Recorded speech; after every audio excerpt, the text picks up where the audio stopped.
Welcome to this Wise Living Water podcast. Our messages are dedicated to guiding individuals towards a closer relationship with our Lord and Savior, Jesus Christ. Dr. Norman Wise is thrilled to embark on this journey with you. Through these podcasts, we aim to provide insightful material that will inspire and uplift your spiritual journey. Join us now as we delve into the teachings of Jesus Christ and explore how we can apply His wisdom to our daily lives. Together, we will reflect on the power of faith, love, and compassion in shaping our existence. Greetings. It's great to have you here this morning, and we're going to talk a little bit about how to manage anger in myself and others. And as most of you know, sometimes anger becomes a problem, right? Or you wouldn't be here, right? So we're going to take a look at it, try to give you some tools, very practical. One of the most key things I want you to understand is if you leave here saying, "He never answered my question," the answer to that is because you didn't ask it, okay? Now, I can't tell you that you will like my answer, because I can't guarantee that, but if you ask it, I'll answer it. And also, I'm very, I'm easy. You can just raise the hand, and I can break in and out of my talk. I answer questions easily. So there will be a question and answer time at the end, but some of you say, "If I wait to the end, I'll forget." Well, okay, so just raise your hand and we'll handle that, okay? So no stress. But by the same extent, don't leave here without asking your question, because getting those questions answered can be very, very important. We're going to begin with a word of prayer because I need it, and it always helps me to find my place in the universe again. So we're going to approach the Lord. Dear Father, I thank you for those that you have brought here this morning and that you've gathered. Allow each of us to get a gift that you've prepared this morning for us, and allow our hearts and minds to be open to truth, and allow the truth to be transforming. So help us in the name of the Messiah, Christ Jesus. And all of God's people said, Amen. Amen. Well, we're going to talk about how to manage anger, and also how to manage people who get angry. And I think we have all been on both sides of that equation. You might say, "I never get angry." We have a course on lying you may want to take. And so the thing is that everybody gets angry. We express anger in different ways. Some people express anger by taking the emotions inward, and usually that leads to depression. And some people express anger by letting it out, and that usually causes other people to get depressed. And so there's all kinds of different ways we can cope with anger. And so now anger is just another emotion, but it's most likely the most difficult of all the different emotions to handle. And so emotions aren't bad, but they have to be managed. And we can either use emotions in a healthy way, in a correct way, in a positive way, and that includes anger, or we can misuse them. And if we misuse them, then it usually causes a lot of hurt. Well, some ancient wisdom from James, the half-brother of Jesus, and the main elder of the Church of Jerusalem in the first century, and a writer of the New Testament. Let's go ahead and read this together out loud. "Know this, my beloved brothers, let every person be quick to hear, slow to speak, slow to anger, for the anger of man does not produce the righteousness of God. Therefore put away all filthiness and rampant wickedness, and receive with meekness the implanted word, which is able to save your souls." Now, in this, the Apostle James tells us that the anger of man can really get things right in our life, right? It doesn't say that? No, in fact, it kind of says something else, right? How much the anger, the uncontrolled anger of a human being, does it have the power to make things right? Not according to this.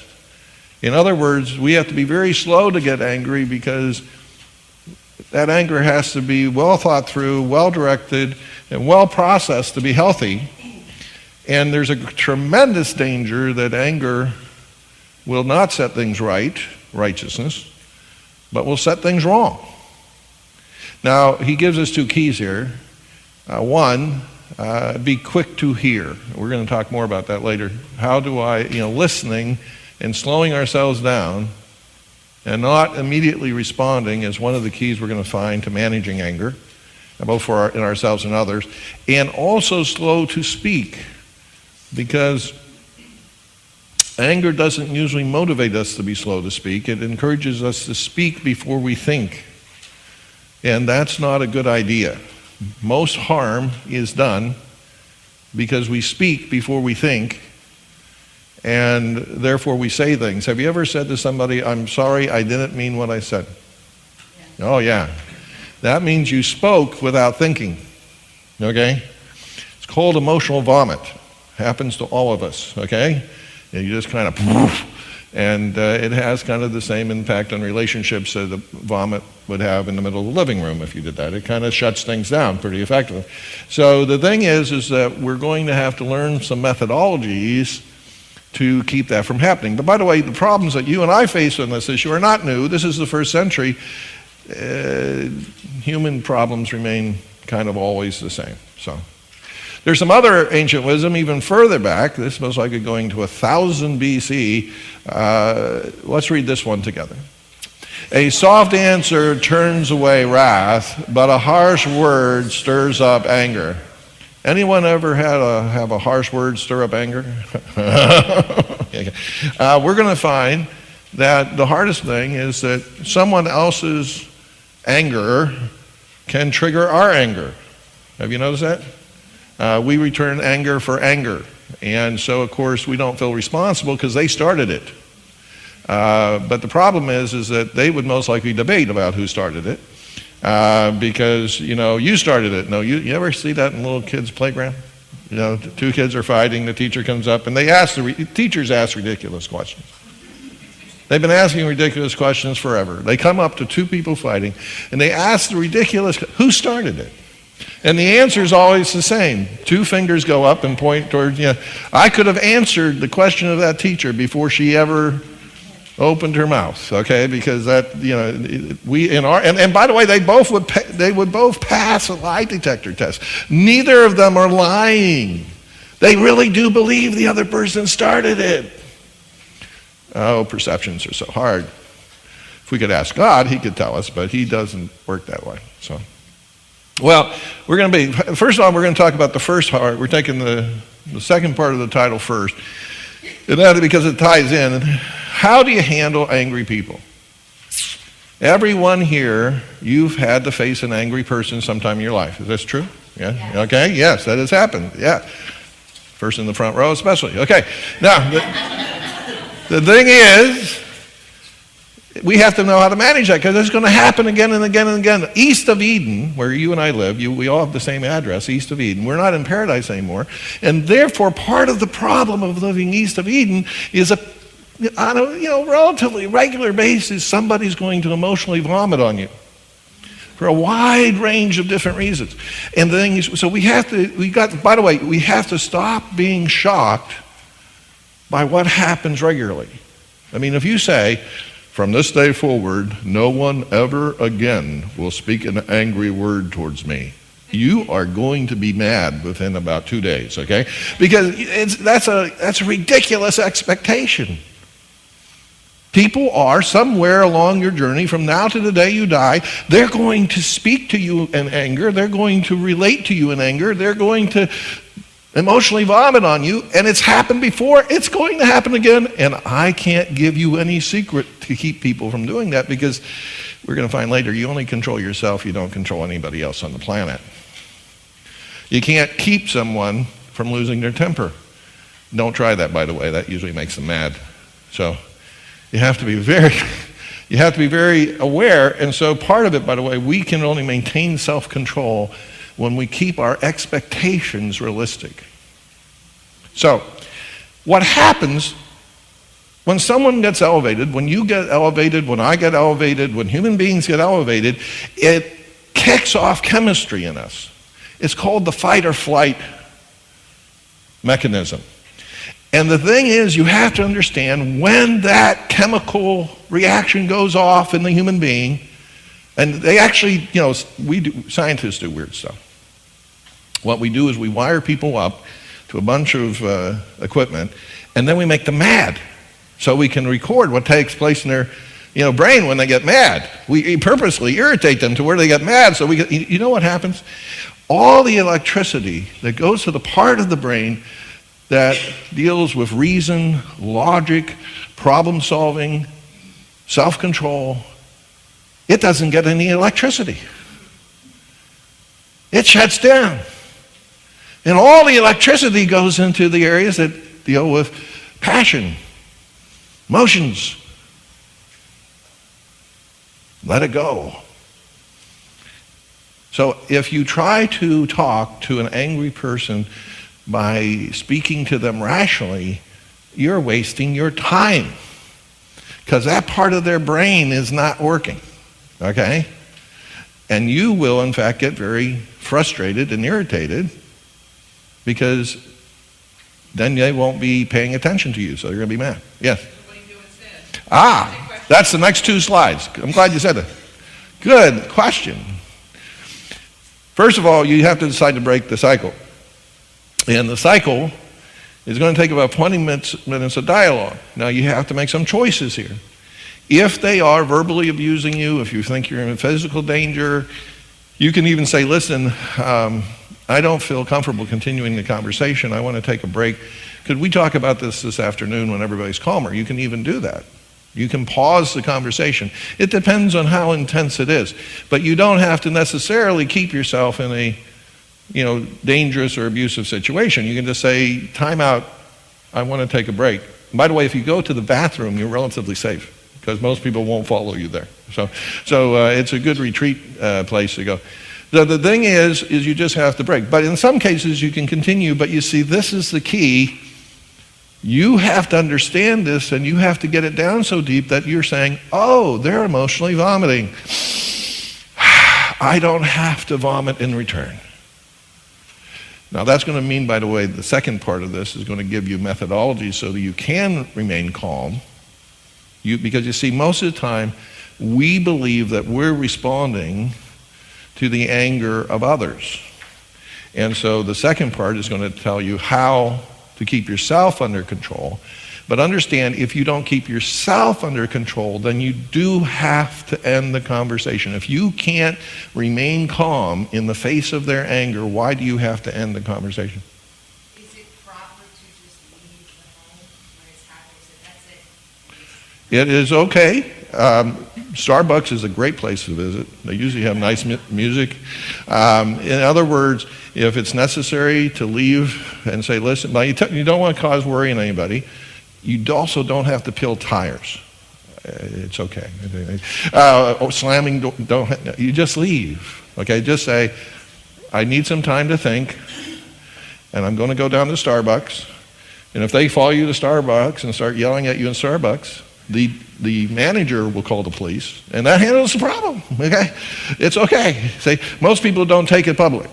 Okay, so you go to a library, it's even greater. You talk about protection. That librarian will beat that person to a pulp if they say, shh.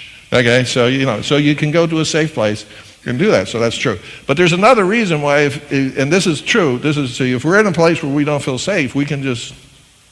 Now that we're going to talk later. That doesn't mean we never talk about the issue. It means we find a safe way to talk about the issue. We find a way of communicating so that people don't get frustrated. Like, you never want to talk.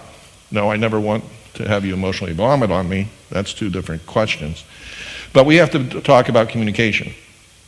But if we're going to stay with that person because we think the anger is not, terminal, and they're irritated, but they're not being yet abusive, but why is it important for us to remain calm? What will happen if we don't remain calm in that conversation? You're going to emotionally vomit back. I have one member of my family, they have sympathetic vomiting. So if one person vomits, we have 2 people vomiting. Okay? And that is kind of what happens. You see, if they start expressing anger, you start trying to give them a perfectly reasonable answer They, of course, are not responding to the reasonable answer because their brain shut down. You get irritated that they're not responding in a reasonable way. You go into fight or flight, and bang, you have two people vomiting on each other. Well, that helped the situation. So you see, you have to understand, you have to ask yourself the question, can I remain calm in this situation? I used to be the manager of a pest control company. We had 3,000 customers. People get very emotional over bugs. They really do. And so most of the time when a phone call came in from a customer, it wasn't to say, I love your company and I think you are the best pest control company in the world. It was because they were already elevated and upset. My job was remain calm and actually to follow through with using this process with upset customers. Now it's easier with upset customers. Why? I don't have a personal relationship with them.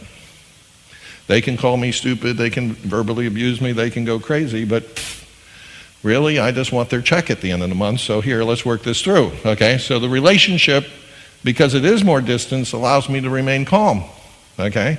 By the way, that's true. The more distant the relationship, for most of us, that means we can remain more calm. The closer the relationship, the harder, and that's why we fight most crazy with the people in our own home.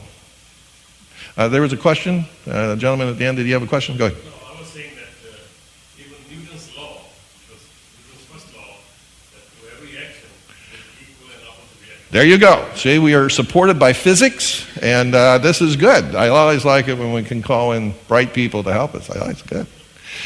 Well, how do we handle? First of all, I must be able to remain calm, or I remove myself, and then hopefully come to a point where we both are calm.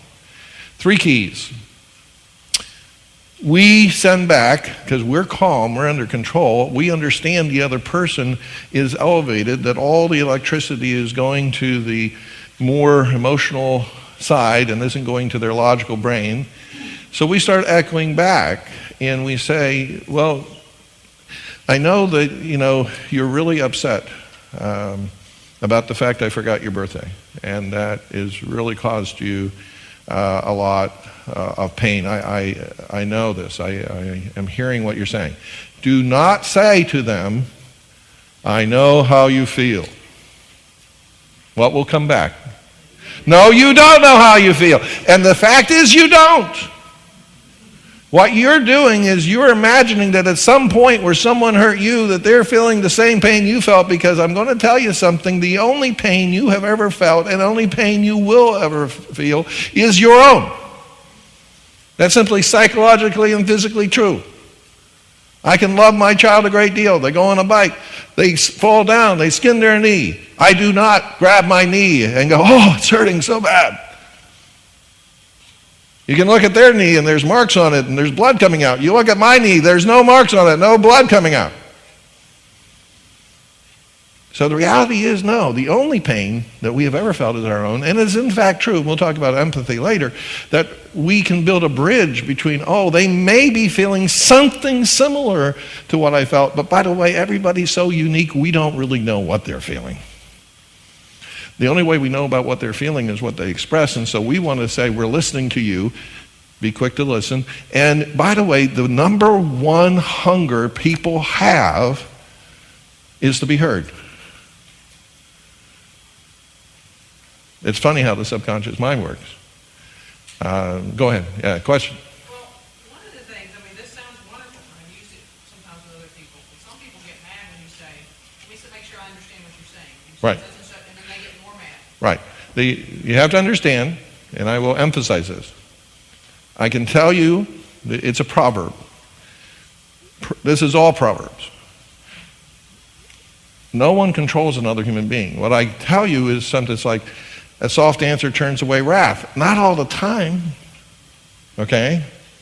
But there are smarter things to do when facing an angry person, and there are less smart things to do, okay? If you're getting feedback that this is not helping, stop it, okay? Because each person is individual. This is an art, not science, plus you never control the other person. Somebody can decide, and by the way, one of the reasons they're saying that, They don't want to calm down. They want to stay mad. And so sometimes when you're using an effective method that will begin to de-escalate somebody, they're not ready to de-escalate. They don't want to de-escalate. They even know a little about this stuff. And they're going to fight with all of their being to stay mad.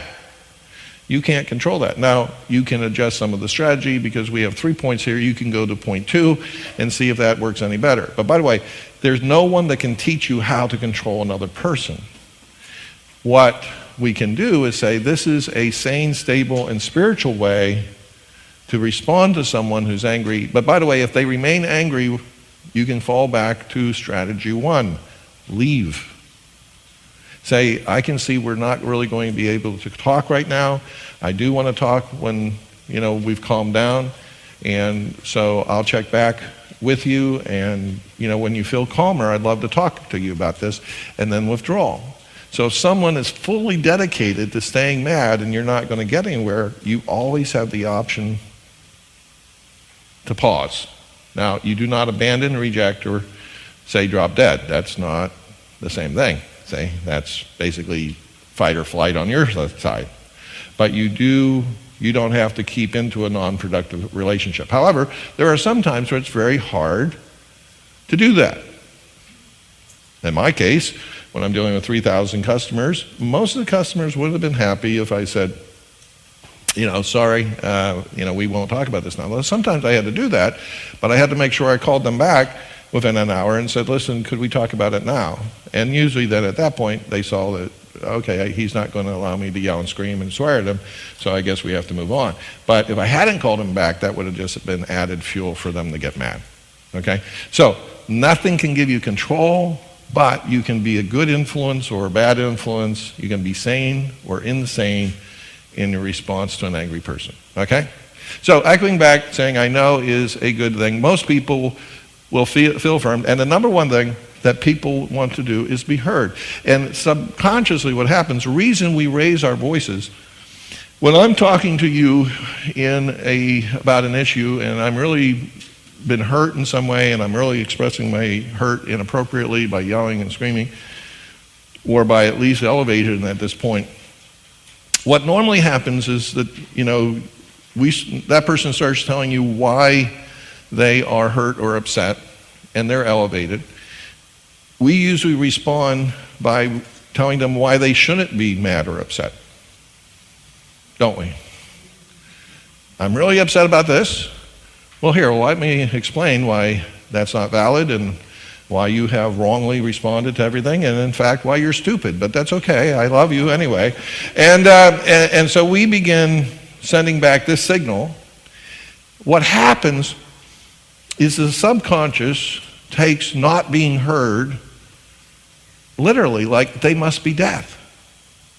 So what the subconscious sends to the vocal cord, raise your voice. So we raise our voice. And by the way, anyone ever talk to a person hard of hearing and be talking to them and see that you have to raise your voice, but then actually find yourself getting mad at them? Yeah, because you see what it is, we're so frustrated, and even though they physically can't hear us, we're frustrated to a point where our anger is starting to kick in just because we hate not being heard. Now, when we raise our voice, and we're not, by the way, echoing back what they said, their subconscious says, oh, they must not have heard my perfectly reasonable explanation, so I must have to say it louder. So both subconsciouses start raising the volume. And of course, the louder you speak, the louder the other person got to speak, or they won't be heard. And you get yelling. Isn't that amazing? So the thing is to understand that is totally, wonderfully understandable, but crazy. And I am crazy sometimes. So are you. So the thing is, that's what's happening. So when you start saying, the first thing is make sure you're affirming that you're hearing them. It will normally, at a subconscious level, begin to de-escalate it because they say, I'm finally being heard. Talked to an upset person not too long ago, and they kept repeating. And that's the other thing. Upset people will repeat their message because they don't think they're being heard. So what it is, you just keep You can put it in different words, but you keep affirming, well, let me see if I understand this, and so on. Because once they know they've been heard, a whole lot of energy will go out. Now, listening is not agreeing. That's where we get confused. I can let someone vent. I can let somebody emotionally vomit. If I'm a nurse, I have to let people vomit, you know? If a nurse came up and said, oh my goodness, you're vomiting, took some tape and put it right over your mouth, there, that solved the problem. That wouldn't be good. If that happens, sue, okay? So the thing is, they have to get it out. And they most likely have never been trained on how to get it out in a healthy way. And they most likely only have seen other people get it out in an unhealthy way.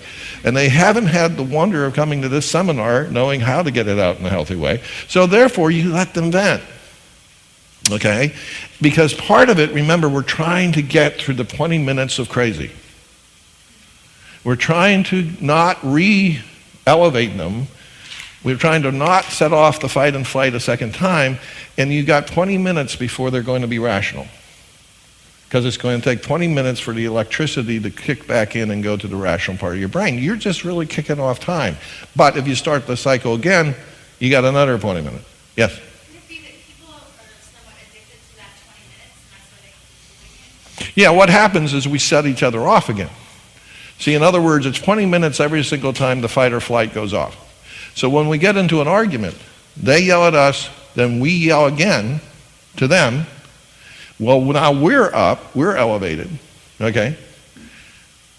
Well, we set them off again. Now they're mad about something else, about what we just said.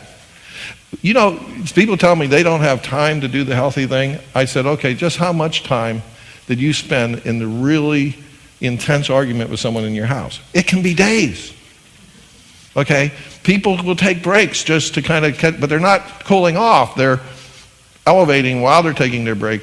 And so, see, the thing is that if somebody isn't, see, breaking the cycle, if someone isn't getting triggered themselves and they're doing everything they can not to re-trigger the other person, then in about 20 minutes you're going to be able to get into what you really want, which is finding a solution to the problem.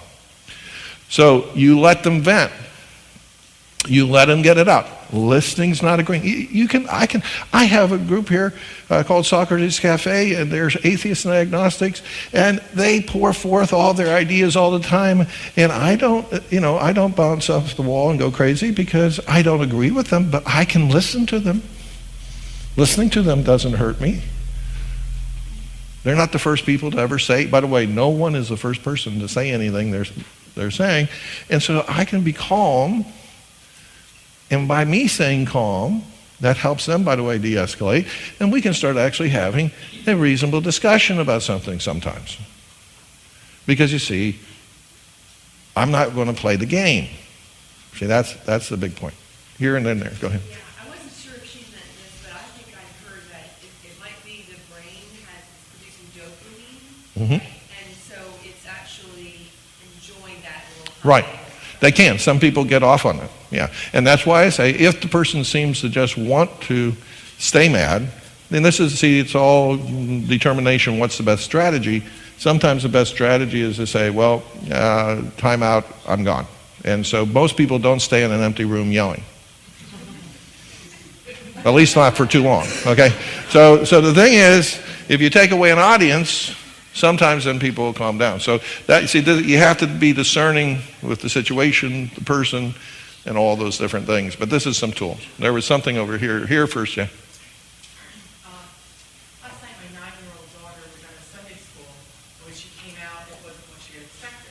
So in the car, when I said, how was it? She started to escalate and escalate. Mm-hmm. And I was trying to confirm, I hear you, but the more she kept venting, and I was letting her vent, but at a certain time, she was getting herself more wound up. I don't know if I should just let her go until she had her own this, or at a certain point, I just said, okay, I heard you, I hear what you're saying, no more. Okay. Should I have let her kept going, or? Well, you see, first of all, you know your child better than I do. So you see, you learn by experience what works with people, okay? So you can try many things. By the way, you don't have to be perfect. Isn't that nice to know? I feel better. Okay, so what you're doing many times in relationships is you're experimenting. So you can try that. You can say, listen, but I want to say, this is what I would say. Listen, I'm hearing what you're saying, but how could we solve this problem? What you want to do is move people from, and most people are mad because they think something unfair has happened. And we're going to say, the main thing we get mad about is you didn't treat me fair, the circumstances weren't fair, God wasn't fair, the person at the store wasn't fair, something wasn't fair. And boy, are we mad about it, okay? So, but what happens is no one's thinking about, well, how can we make it better, practically? We can't do anything about the past. We can't undo what happened. So what can we do? Like, are you willing to talk to your Sunday school teacher? You want me to talk to your Sunday school? You just throw ideas out, okay? So start moving them to solution. So start taking and directing that energy into solution. Not, enough, because what will happen then? Then she'll just start pouring it inside. In other words, it's the old thing about the little boy that you say, stand up, and eventually get him to stand up, but inside saying, I'm sitting down inside. So when you tell somebody it's over, the brain can still rotate it. So you want to direct it to solution orientation, which is where you're trying to guide the conversation. Sometimes well-meaning husbands or males tend to be so quick to solve the problem that the woman doesn't go first. And so Yeah. there needs to be a little bit of time to let me hear what you're saying. Yeah, Then but you can move this way. also here, you're not solving the problem. What you're doing is saying to them, question, how do you think we could solve the problem? Thank you for choosing to be part of the Wise Living Water podcasts with Dr. Norman Wise. We hope these podcasts serve as a source of inspiration and enlightenment as we grow in our faith together. Our content is designed to offer wisdom, encouragement, and guidance for those seeking a deeper connection with their faith. Whether you're just beginning your spiritual exploration or have been on this path for years, there's something here for everyone. If you have any comments or suggestions about today's message, please send an email to wiselivingwaterchannel@gmail.com.